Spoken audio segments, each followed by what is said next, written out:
to another episode of the Happily Ever After Place. I'm your host, Pearl, and on today's episode, we get to speak to an author that I'm really excited about. So, some backstory.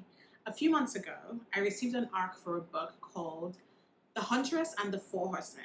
Now, I kind of went in blind for this book. I only read the blurb, but it sounded really interesting to me.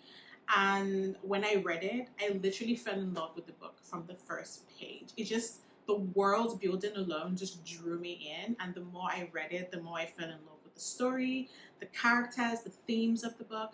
The book combines themes of religion, devotion, faith, love, pleasure, and it's dystopian, so there's a lot of that.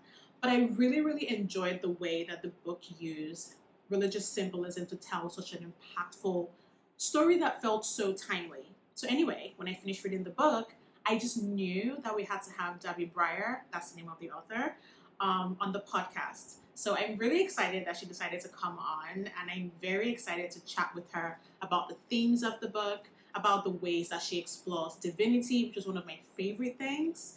And so, yeah, anyway, I'm going to stop yapping and don't go anywhere, and we'll be right back with Darby Briar, the author of The Huntress and the Four Horsemen. Hi, Darby. It's very nice to meet you. It's nice to meet you too. Thanks for asking me to do this. Oh, thanks for agreeing. After reading your book, I just knew I had to talk to you because I had so many thoughts and yeah, it was such a great book. Welcome to the Happily Ever After Place podcast. I am very excited to have you, Darby Briar, the author of The Huntress and the Four Horsemen. Yes. It is such a great book. I've never read anything like it. I've never read anything like it before. And it was I had to talk to you when I read it. I'm going to start with a pretty, generic-ish question, but I really want to know. Can you give us a quick summary of The Huntress and the Four Horsemen? What it's about, why you chose to write it, because I found it really timely. Why you chose to write it, what was the inspiration for it, Well, I was driving at the time listening to music, and that's usually one of my triggers for an idea or a new book. And I think for me, if you read the acknowledgements, I gave a shout out to M. Night Shyamalan because he's one of my my favorite movie, my favorite director. I love the foreshadowing. And for me, I've always tried to write books that have a lot of foreshadowing that you don't know the whole story until you get to the end of the book or the series. And so it was this is when I heard it and the idea came to me, I was like, this is my signs. And writing it, I feel like I dived into music to, plot it out. And it was, I think for me, it was about giving a different look at scripture and perception of how it could be interpreted. It was taking religious aspect and showing that it can also be for good and it can be for, evil, that it can be twisted, and I come from a religious place and, sometimes it's the one and sometimes it's the other. Sometimes it's good and sometimes but it's not so good. And so it was an ability to tell the story of really this woman who was raised in a cult, religious cult that's underground, that's unlike anything that we would, hear of. And at first everything looks like it's on the up and up, but it's not. And she is essentially being raised to kill the four horsemen before they kill off humanity. And she's just given a different version, a different perception or understanding of what her purpose is and what the scriptures say and what God's role is, and if he still has faith in humanity or not. And so that all kind of gets twisted. And I loved being able to bring the horsemen to life in this whole different light. And really, any story I want to take and write about, I want to just give a whole different spin on it, and develop characters that, aren't going to be something you'd read. Maybe the seed of it comes from mythology, but Yeah. then, yeah, develop it further. No, So, everything you said is actually exactly what I loved about the book. Everything, like from the way that you explore divinity, the way you take scripture and turn it into like just kind of reimagine it in this way. Like the four, I mean, everyone who is, if you've grown up Christian, if you've ever gone to Sunday school, if you've ever read the book of Revelations, you mm-hmm. know the four horsemen. And this is just such a different take on like all of that. And I really enjoyed like your use of religious symbolism. I found it so interesting. Like it's like we as humans, right? We always treat like religion and divinity like this absolutely perfect thing. But Mm-hmm. then it's like it is flawed because our interpretation of it is flawed because we humans are flawed. It's part of why, Right. I mean, if you're Christian, like humans are not perfect, right? We're Mm-hmm. all the things, we're not perfect. And so I really, really enjoyed like the aspects of the book. Was this not treating divinity as this perfect thing, but as something that can be flawed? Was this like a conscious choice that you were making while you were building out the world of this book? Yeah, it was well, and not to show it as evil or good, but how as people we've changed it, and Yeah. how it what we maybe even have in our hands now or what we understand could be totally different from what original creation, right? And Mm-hmm. so it was just this whole aspect of, yeah, looking at religion through different perspectives and light, and Yeah. then how it can be used for power, um, and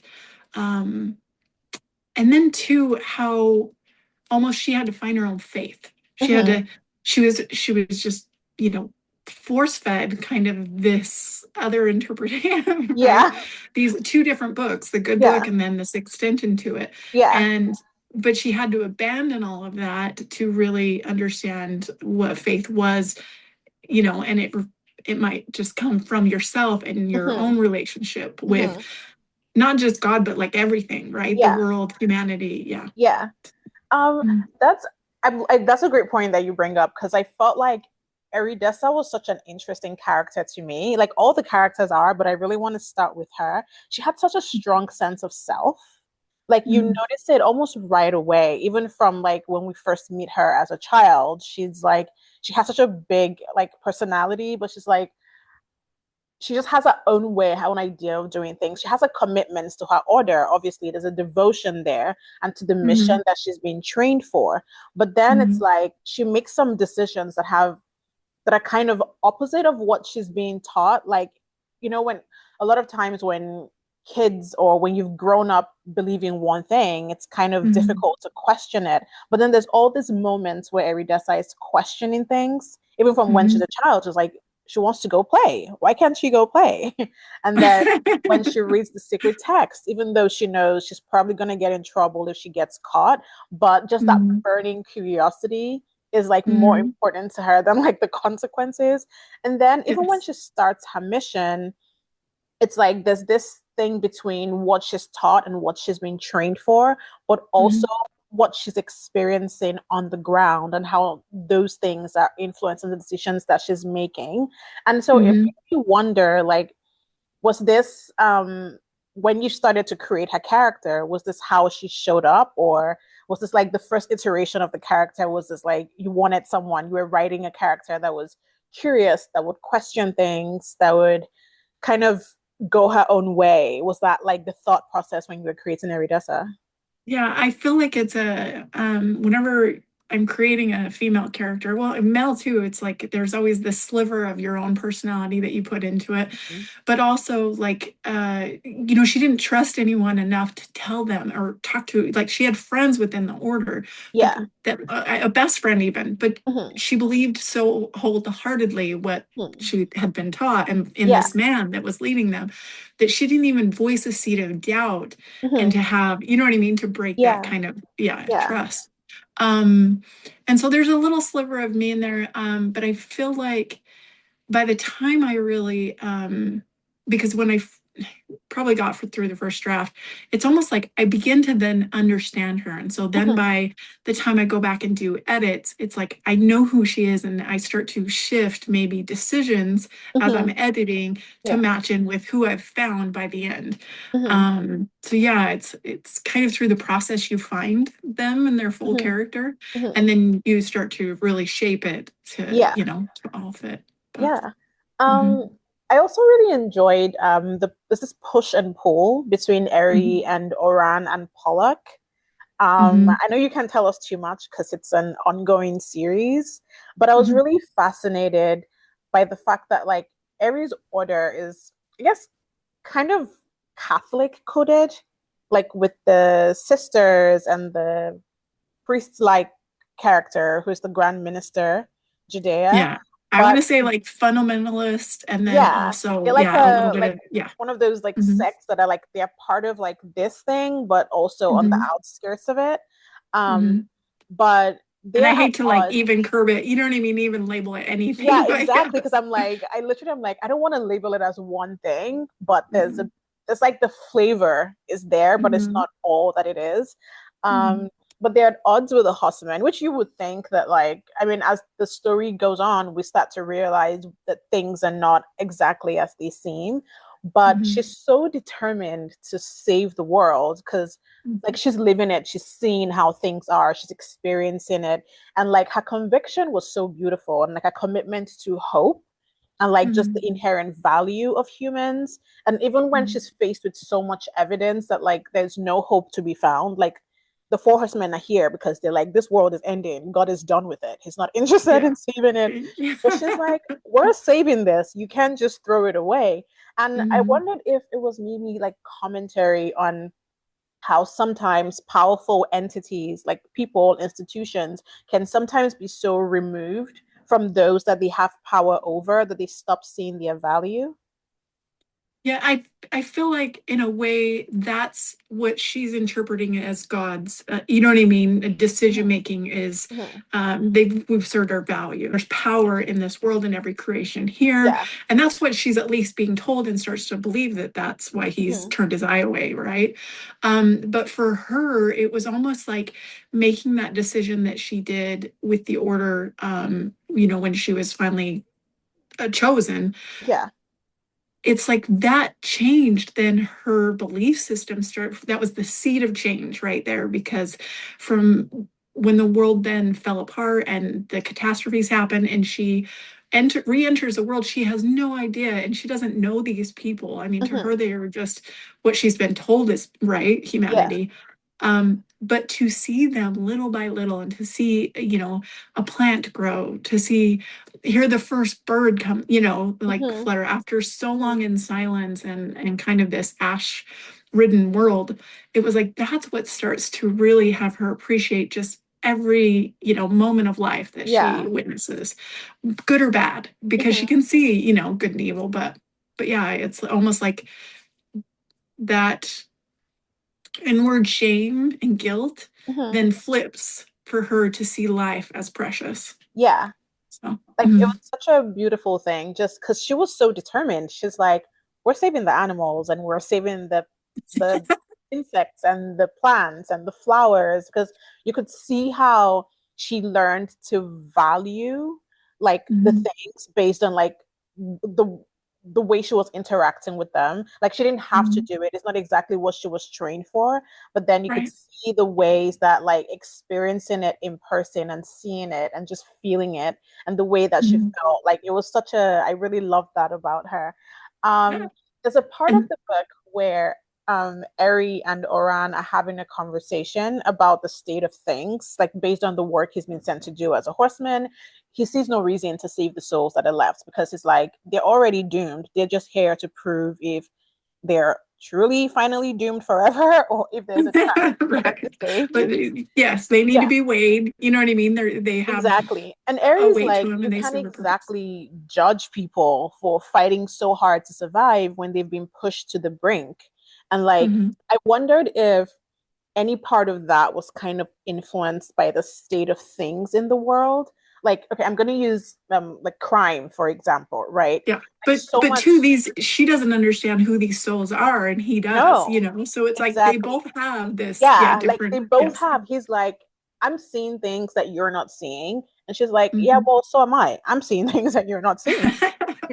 And it made me think like so much of crime, right, can be this some crimes, right, can be traced to like things like poverty and other kinds of Mhm. societal factors. But a lot of Mhm. times, punishment doesn't really seem that interested in correcting the factors that create the environment for the crime to Yes. thrive or to succeed. Instead, it's Yep. more focused on punishing the individuals, which doesn't Mhm. mean that crime shouldn't have consequences. Of course, it should. Like Right. sometimes people just do really bad things and there should be Mm. consequences for that. But I also sometimes find myself thinking, I'm wondering if at any point the conversation ever shifts from let's punish the criminal to let's create better conditions so that things like desperation and the need for survival are not pushing people to be the worst version of themselves. Was that Yes. something that kind of influenced the way that you wrote, um, the way the people that are left in the world, the souls that are left, are trying to survive and just doing whatever they have to sometimes? Yes, because I feel like the souls that are left, I mean, first of all, even if they're souls before they were reborn or brought into, you know what I mean, back in this Mm-hmm. last day, even if they had weight or sins, Mm-hmm. then are they not a clean slate when they come into this world? Yeah. Like, because they seem to already be half written off or saved till the end and not Mm-hmm. given the same chances like other souls. So Mm-hmm. it is that whole like, are their souls stained because of this, or is it not, do they not get enough time because Yeah. in what, or what like Tir Knock is trying to, they need more time, like, you know Mm-hmm. what I mean, they Mm-hmm. need an opportunity to show their worth, and Mm-hmm. in doing so, yes, they can be tried, but Yeah. you also need time and trials to, yeah, to essentially weigh their souls. Yeah. So, No, that's mhm. like I really like that. Like everything, like I think one of my favorite things about the book is how every moment kind of felt so intentional. It felt like nothing was there just because, like there was a reason for everything. And so I mean the end of days is not like I Okay. feel like even if you're not raised Christian, like I was raised Christian, so I mean I Mhm. grew up going to Sunday school, I was a worker in church. These are things that Yep. I grew Me up too. so faith is not like a new thing. But I also Mhm. like a lot of people went through like a lot of like questioning phase. So which is one of the reasons why I really appreciated like the ways that religion and religious texts and just the exploration of it in this book. But then I also wondered if when you're telling the story in the book, there's all these mixes of like I think it's Irish mythology, Irish Celtic mythology, if I'm not mistaken. Okay, great. Yes. Mhm. And like old gods like the great Dagda, for example, and druids and Yes. runes. And it felt like you were deliberately treating the world as a whole, not just as something that started with the Abrahamic religions, and like but Mhm. like all these other ways of worship that kind of influence faith and devotion, especially with Mhm. like Oran and Pollock's history. Can you talk more Mhm. about that? Yeah, I feel like because for me it's more even than the world, right? Because you Mhm. have heaven and you have hell, Yeah. and that they'll play a little bit more parts in the Mhm. series, because I feel like it's a whole realm, and Yeah. in the realm you have these old gods that maybe they're in the stars or maybe they are Mhm. still among us. Like Mhm. there's so many ways to look at that and play with it, and for me, making them. Um, these kind of Irish clan leader princes, Yeah. reborn, Yeah. was a part of like they're human too. They were once Mhm. human. They're going to Mhm. understand humanity at a Yeah. level no other horseman would. And then you also have the opposite of that being Cahill. And then you have the someone that might even not be able to see humanity in the right with the right eyes, in Tiernock, Mhm. because he's never been among them. Mhm. He's always been above. And so I think for me it was just having that dimension of and weaving in these different, time frames from humanity, Mhm. mythology, understanding different cultures, and then giving them this human backstory, that people can resonate with, Yeah. and that bond, Yeah. and also that betrayal. So Like it was a really cool, like I really enjoyed, just you could see the ways that those, like the paths for Oran and Pollock especially, like the ways that it influenced their behavior and the ways that mhm. like it made them think about things and process things and rethink things. One of the things that I also kind of noticed, what was a kind of a theme, I guess. So when we meet Pollock, right, he's doing his whole white horseman business. He's doing his horseman things that he was been sent here to do. This But soul serpent, yeah. yeah, exactly. But when the things that kind of happen towards the end of the book and he kind of gets the rest of his memory back, Mm-hmm. there's like a transformation that happens where he's kind of different from the Pollock that we start with in the beginning of the book. And then I realized that I was reading it, that transformation seemed to be like a theme that showed up in different parts of the book, from Mm-hmm. um Pollock and Oran and who they were before to who they are now as angels, with Eri at different stages of the book, and the characters experience different kinds of transformation. And Pollock seemed to become like more of himself Mm-hmm. after he gets his memory back, after like he goes through this entire transformation. And then it made Mm-hmm. me think, like, was this a way of saying that transformation doesn't just change us, it kind of allows us to fully like become. Become who we're supposed to Yeah, be. yeah, Yes, fully become who we're supposed to be. And yeah. I feel like through the journey of the series, that's even more so. So where it goes from here, because in Hmm. book one, they're going to have these transformations, but Yeah. that's just a budding of who they will become by the Hmm. end for me. And it and I want like the transformation to happen and not just be like a character arc of, Hmm. an improvement to Hmm. who they are Yeah. in, human wise, but also their powers and their, you know what I mean, their Hmm. connection and their relationships and how Hmm. those just shift through the book and through Yeah. the series. No, So I really loved it because I'm like, something is different here. And it feels like every time there was a kind of change, it didn't just feel like just something added to the story. It felt like a natural part of their evolution. So I yeah, really enjoyed like that part of the story. So there's a yeah. quote that I really, really loved. Okay. It says, God can and does reevaluate his decisions. He always has. Creation is not static, it is responsive. And this is Oran saying this to Eri while they're talking Yeah. about the different texts, the Yeah. secret text and the regular text. And Mm-hmm. it got me really thinking about Christianity the faith and Mm-hmm. Christianity the organized religion.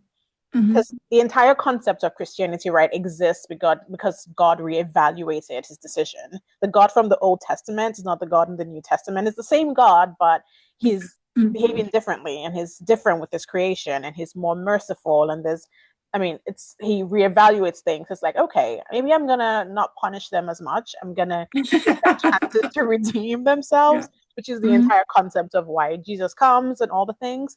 But I feel Mm-hmm. like as humans, when we're doing the religion part, we treat the text as absolutes. Like every religion has like a word for when you question or when you're going against God's word, like blasphemy. Everyone knows what blasphemy means. Like you're questioning God, you're doing Yep. that. But Eri questions.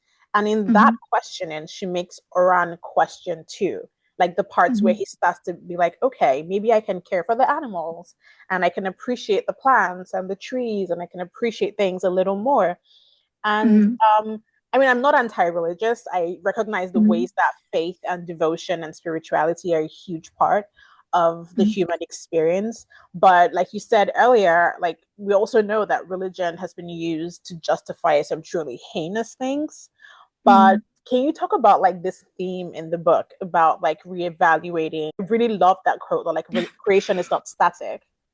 Well, and I even feel like if you can imagine, like in my head, this divine being that at first, making creation and making the world and making beings, Yeah. maybe first angels and then humanity or all of these things, Mhm. how would he not learn through Mhm. all of these changes and experiences and Yeah. failures or, you know what I mean? Seeing a son, betray another, like you would imagine over the eons of time Mhm. that being would learn from there. And then also, in my mind, it was that then he almost, like just like with my own children, like I'm going to let them make their mistakes. I'm Mhm. actually testing them by Yeah. putting, you know what I mean, trials in Yeah. front of them, or by saying, here, here's your purpose.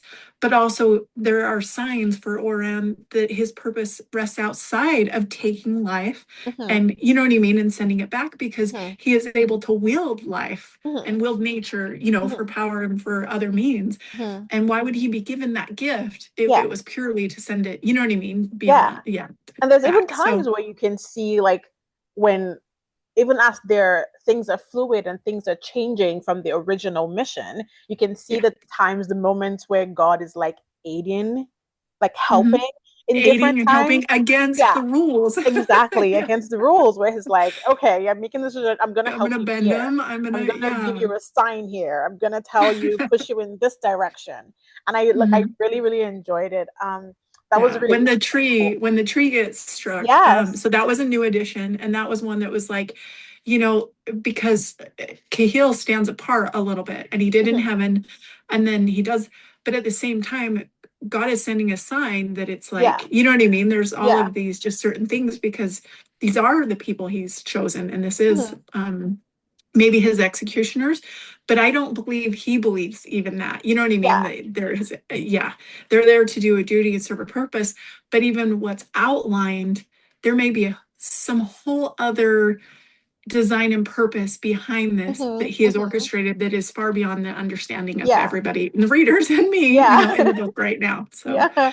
I No, feel and like it's it's a like, I mean, constant he change. chose them and he chose them for a reason. This all knowing, all seeing being, which is what we know and we're taught. Like, that's what God is, right? So he Mhm. probably is aware that like things are going to change and these are the people who are going to adjust and are not going to be so rigid. So let me send Mhm. them to do this job because, like, there are a lot of angels. Why did he choose these ones specifically? There Mhm. has to be a reason why he chose them, right? Like I really Yeah. enjoyed like that exploration of Mhm. like the exploration of divinity was one of the things that just it was like I loved it. I loved it so much. I loved it so Well, much. and Tiernock even he understands so much more because Yeah, he was with, you know what I mean, more side yeah. by side Hmm. with God in heaven. And so, but he doesn't share much. Hmm. He Hmm. has a whole other story to share, like going Hmm. into the next books. And I love exploring that of like, he's going to have just so much more information and knowledge than Yeah. anyone else. So, Yeah. and then Cahill, same from the other side because he's been in hell and he served time in Yeah. hell. And so he's going to have that knowledge. And yeah, I can't wait to explore their I stories cannot even wait to read it. I'm so excited to read like the rest of the series. Also, more. I really, really loved the idea of treating there's a part where Pollock says like treating pleasure like it's a part of God's design, not something to be feared, but something to be revered, desired, a different language, a way of seeking on deeper understanding. I'm paraphrasing here, but Mhm.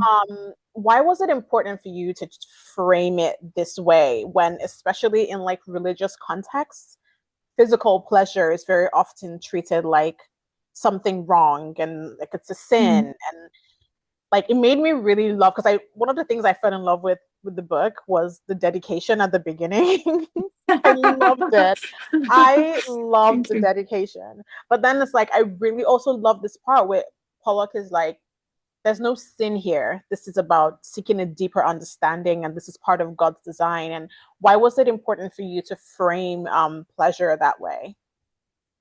Well, I feel like probably growing up, in religion, how many years do we spend in shame or in not letting it be what it maybe should, because Yeah. yeah, there's just our perception of it, what we're told, and the Hmm. I don't know, the guilt and the shame kind of rest there.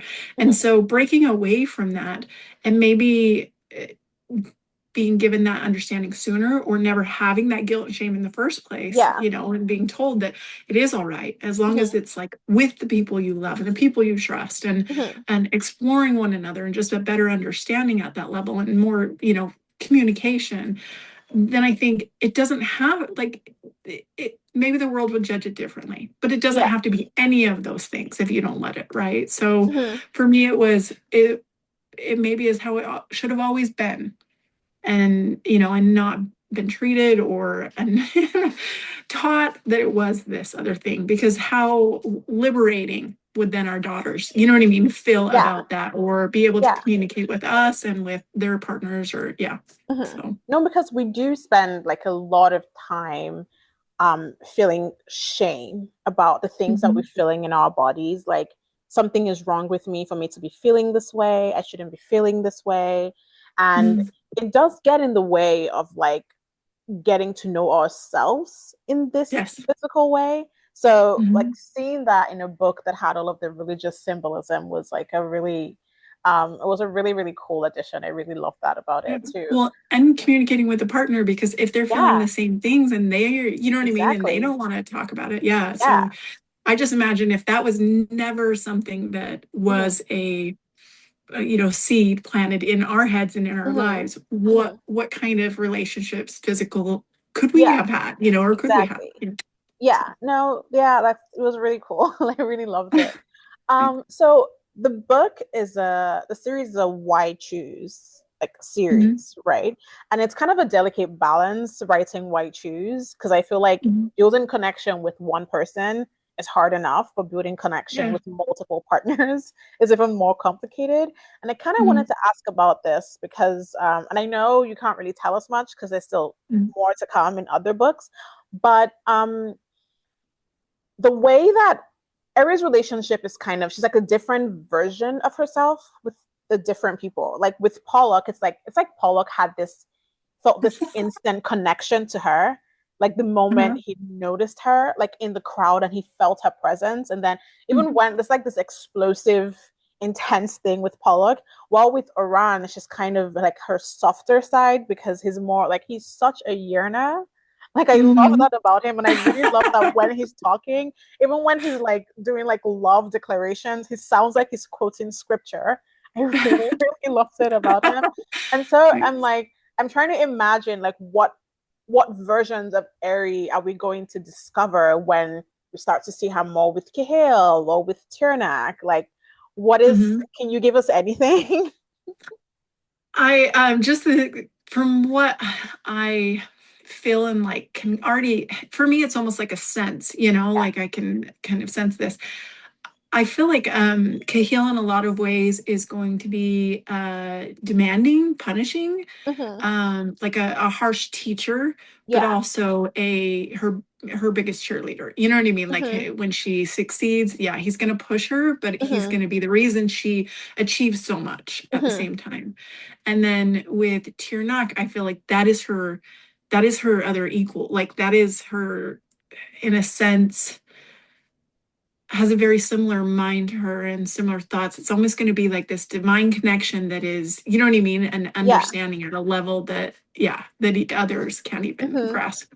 And also, he's going to be more of a worshiper of her, Yeah. and yeah, so he'll be closer to, Oran in that. I can But see that Oran, because yeah. yeah, I can see that like from like his personality and just the Mhm. way that like because I feel like he seems to be the one who's the most disturbed about how everything has accelerated.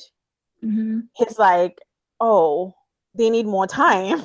And he's Mhm. kind of doing what he can in his own way to give them that time. So I'm looking forward to seeing what their situation is like. I'm looking forward to seeing what Aries like when she meets the rest of them and when they yeah, I'm really looking forward to the series. I'm looking forward to it Well, so much. and I think one of the things for me is obviously when you have 4 men, I was like, okay, but there eventually needs to be physical contact that's happening between, Mm-hmm. these characters. Mm-hmm. But I also made myself sit back and be like, you know what? It doesn't have to be, you know what I mean? This, like, Mm-hmm. if it's a story that's 3 books or 4 books, like, let it develop. Let her, let the reader and me and everybody meet these people, and Yeah. in each one is special in their own way. Yeah. I still want to bring the hotness and the heat in these scenes, but I always want it to develop at a natural level. And if, Mm-hmm. you know what I mean? Like, I know when I read it, if it feels off, and I never wanted it to, yeah, I wanted it to just to be Yeah. like, it's almost like, let these people please be together. So in book 2, I'm not going to be in a rush to bring that, like, foursome to the Yeah. forefront. I just want her to build this amazing connection with each of them when, yeah. Mm-hmm. No, like take your time. Like, because the world felt so immersive, which is something I really, really enjoyed. Because I noticed that every time I was like, I picked it up and I was reading it, it felt like I couldn't think of anything else. I couldn't be anywhere else. I was like fully immersed into the world So that you'd built. So it was, yeah, it was wonderful. Plus, like, I don't know, masterpieces take time, so take your time. Like, yeah. absolutely. It Um, was funny because when I first finished writing the first draft, I was at like mhm. 95,000 words, and I was like, okay, I'm not going to write this monster book this time. So I Yeah. went in and started editing, and I edited like 2 or 3 times through the whole thing, Hmm. before I started doing the beta read, and it just got bigger and bigger and bigger and bigger. I'm like, I'm supposed to be cutting, not adding Yeah. all these words. No, I So can totally see because there's just so much. Like we haven't even gotten into all of the things that happen, like in the because like there's different time periods, like mhm. the period before everything kind of goes horrible. We haven't even gotten Yeah, into that part yet. And like I you left know. us with such a cliffhanger in the morning times, like in the presidential bunker. I was like, oh my God, that's it. Like, I remember getting to the end of the book and I'm like, I cannot believe that she just left us hanging there. So I'm really excited Uh, to see like more of like that part of the story and how things kind of mhm, devolve into like the world that Eridessa kind of comes into and starts to like mhm. build things. Yeah, I'm really excited to see that. Well, and I wanted where I ended it, I wanted those questions. You know what I Yeah. mean? Like, I wanted people to come up with, their own mind about things and discuss it. Like, I didn't Mhm. want to hand you the answers and be like, this is who this person is or anything like that. Yeah. So yeah, I Yeah. wanted to leave a little bit to the imagination and let people, yeah, No, it ruminate on was it was really, really great. it. So when you think of the series, or at least maybe the first book, what do you want readers to get from it when they read it? um, I think I want readers to relate, like, I feel like they could relate, all of us, to kind of that making a decision, Hmm. like she did, that's Hmm. harsh, and being redeemable from it, Hmm. feeling lonely and finding value in life, and uh, happiness and joy from the smallest of things. Yeah. And then, like, who knew that she would find this wonderful human being, you know what I mean, in the place that she did. Hmm. And then also, to her redemption partly comes from that, Yeah. right? And making a decision, that goes against everything that she Hmm. should, know. Yeah. And then also, like, she trusts an enemy, and she listens, and she Hmm. forgives, and what else? Oh, and just, I love insects and creatures and animals. Everybody I should too. know. But Oh, no, this is probably a spoiler, but are we ever going to see more of Lila? yes, We yes. are? Okay. Hmm. Because I was like heartbroken by Yeah. like towards the end. I was so Mhm. scared for her because I'm like, I can't even imagine how Eri would feel, but I'm very excited to know we're going to get to see more of her. Yes, I feel like she's a huge part of this series. Yeah. If not, I'm sure I'll find a love interest or something for her, because it's Hmm. already planted there, and I want her to stay, Hmm. for a while. So, yeah, when that edition came to me, I was like, oh, And I love it. So, Okay, that's really great. I love that. That makes me very mhm. excited.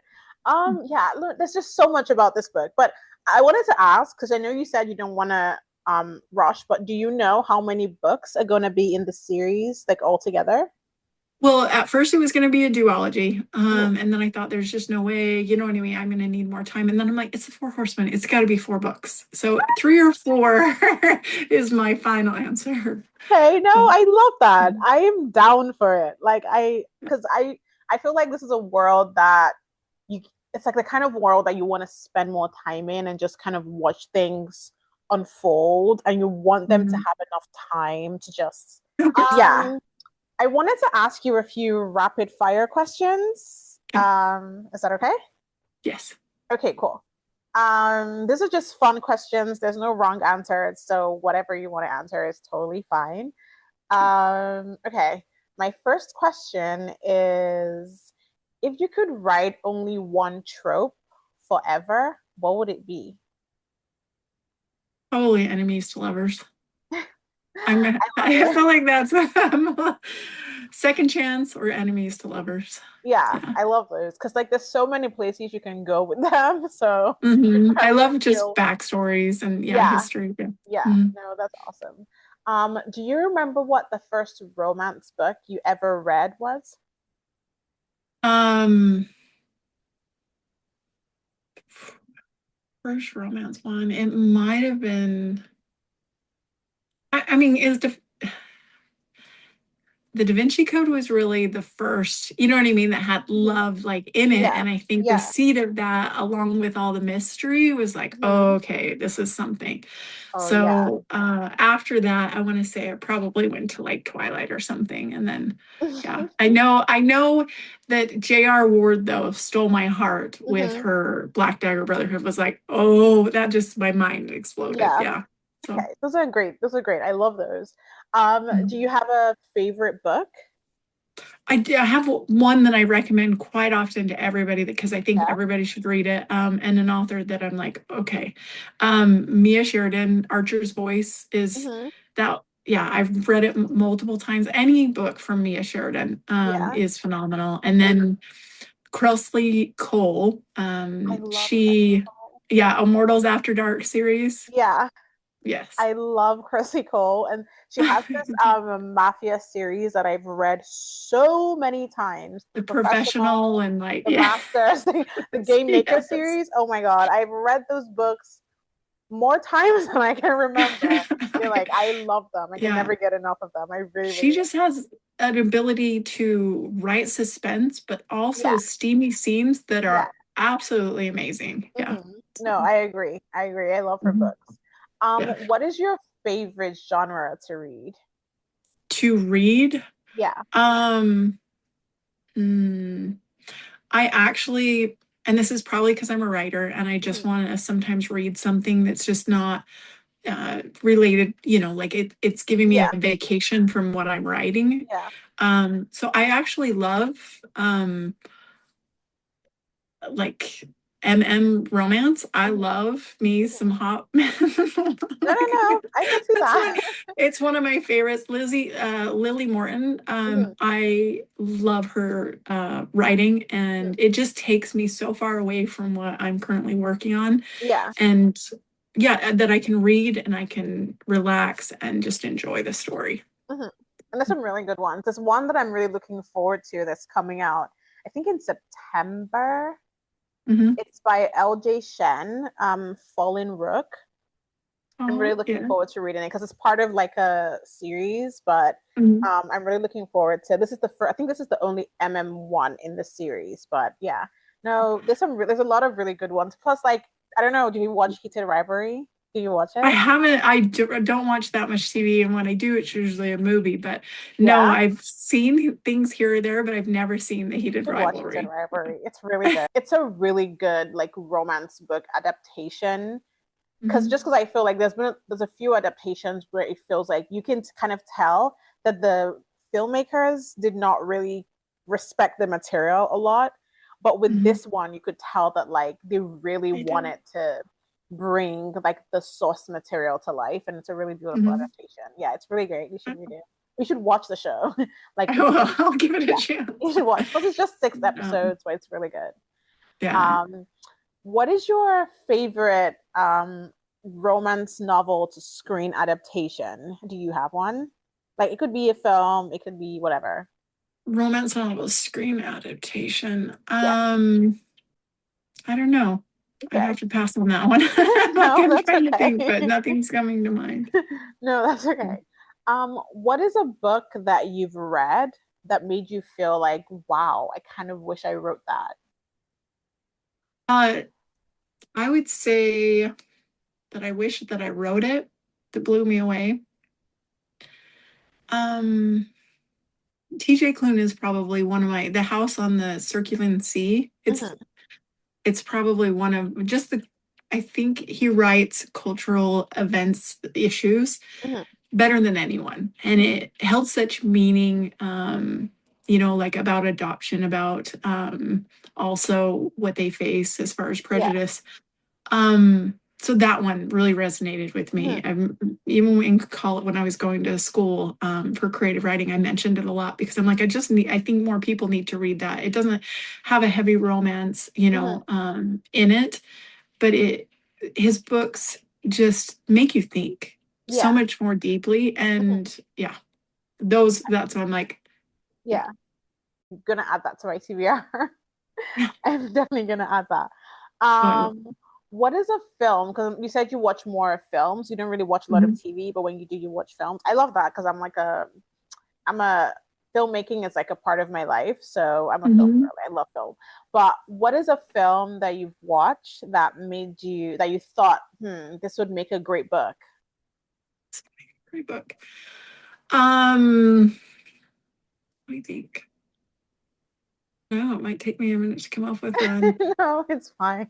Um, yeah, I'm trying to think what I've seen lately that would be really good.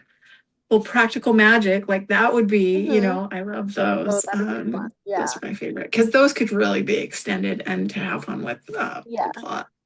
But um, the Notebook, like it is a book, right? And it is a Hmm. movie. I would love to see more of that, like more story. Hmm. Hmm, I'm trying to think. Probably Pretty Woman. That could be a whole. Oh my gosh. Yes. Pretty Woman would make such a great book. Yeah. Hmm. Yeah, I would totally read that. I think it's kind of difficult, this question, just because like there's so many great films. So when you think of them, you're like, oh wait, that's actually a book first. Oh wait, that might have been a book first. So there's been a lot of that. Yes, and I am.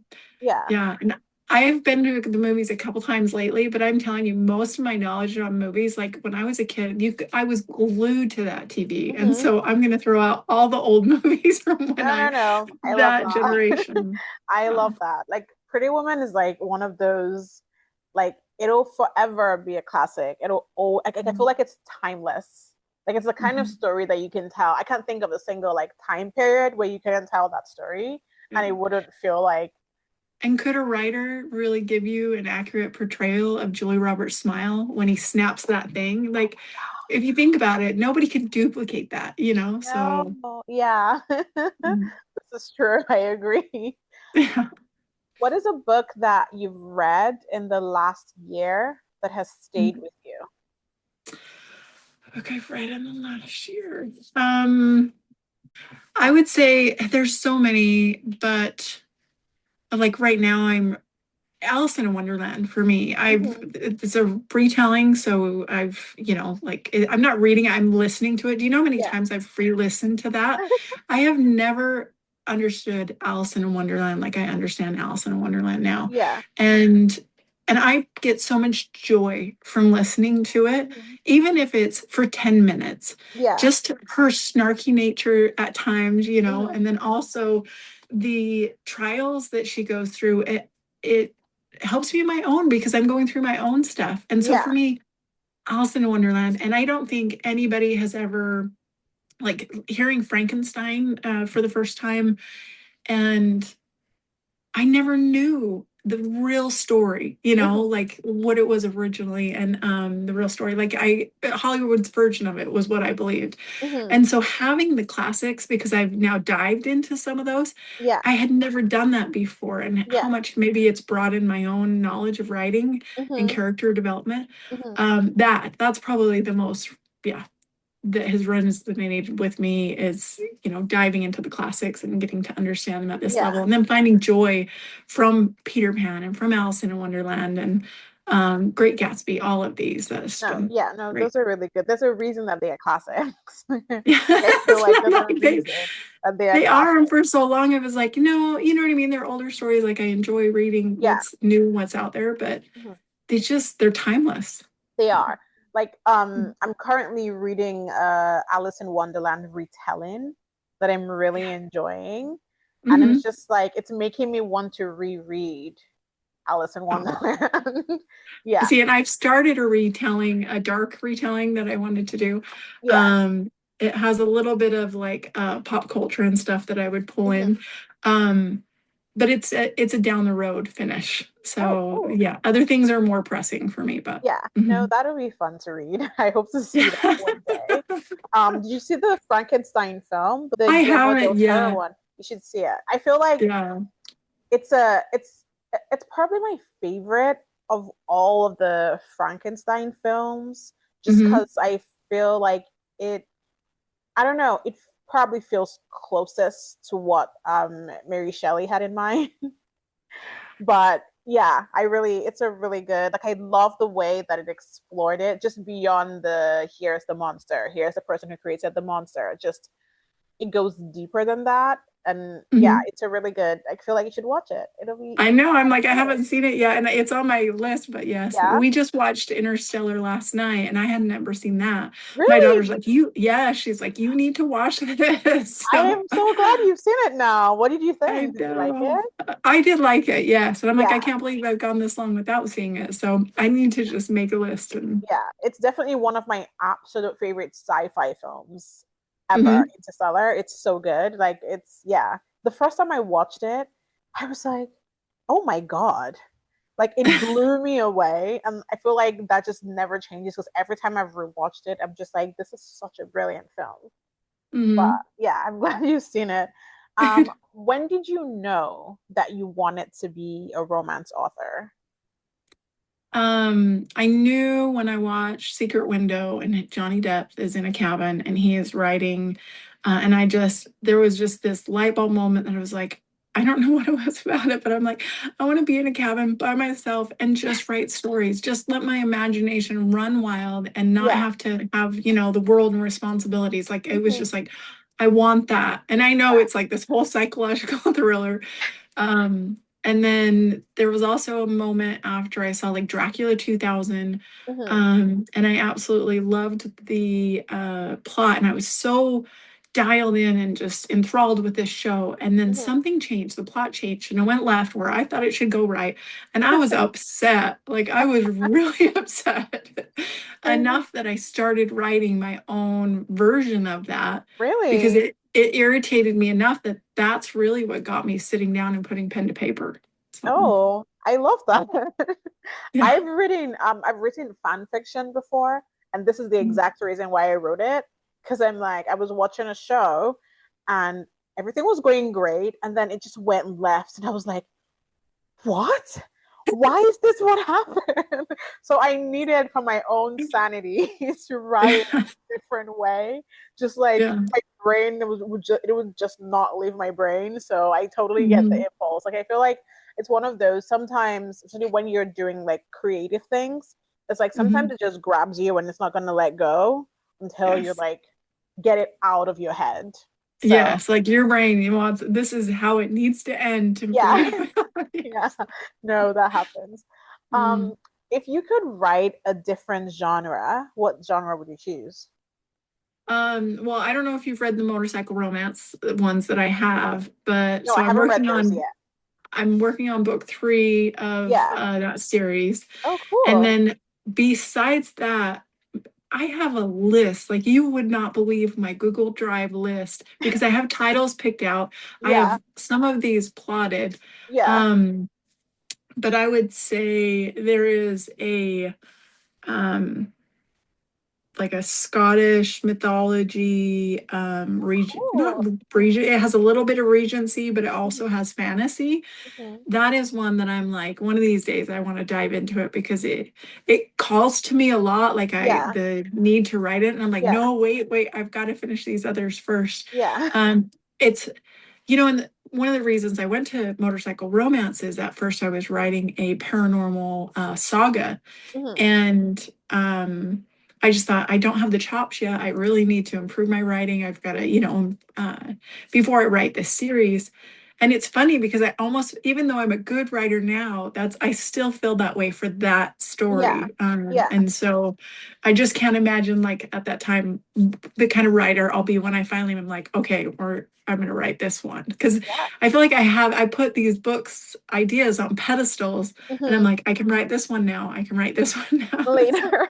No, no, no. I totally get that. Isn't it weird sometimes, like the rituals that you have, like as mhm. like when you're doing creative stuff, it's like I'm not ready for that. My brain isn't ready for it yet. I don't think I'm Well, ready for this yet. it's the same because I am writing book two for the Huntress and the Four Horsemen, which will be called something else. Mhm, And I am working on Overdoser, which is the third of the motorcycle romance series, The mhm. Harbingers of Chaos.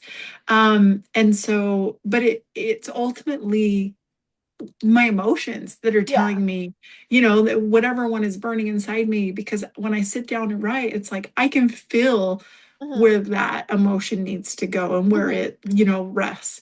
mhm. And say something drastic happens in my life that throws me into a happy zone or to this, it's going to be so hard to dive into the biblical horror, Yeah. if that. So I try to balance them, and music helps because it does get me in the mood for Mhm. Yeah. certain scenes. Hmm. That's awesome. Well, I'm really glad. I'm really excited to see the rest of the series. It's such a great, like, I don't think I've ever read anything. I've never read anything like that. Like, that was my first thought when I read it. And I was really, really excited to read it. And, like, the more I got into the story, the more I fell in love with it, with the world building, with the characters. Oh, I also saw when I was reading about you that you have a book about, like, writing craft. Yeah. Hmm. Oh, So that's it's so called cool. I kind of just took all the knowledge that I had because I study like epics, like, Yeah.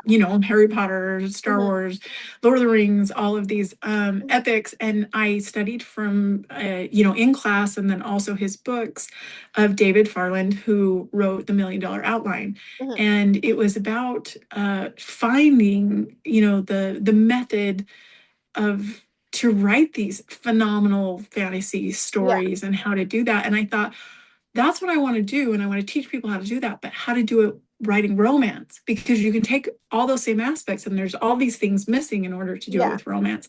And so that's essentially what that guide is Hmm. it's all the knowledge I've learned up to this point of how to write fantasy and romance, and whatever genre it is, but to those lessons.